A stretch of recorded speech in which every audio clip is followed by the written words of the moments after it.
Welcome! In this video I will quickly show how you can enable 200 MP mode in Redmi.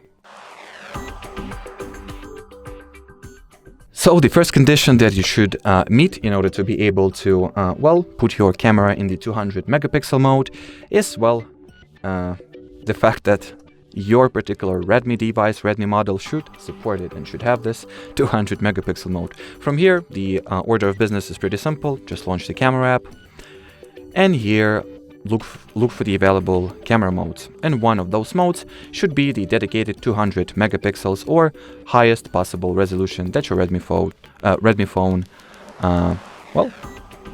allows for or has the capabilities for.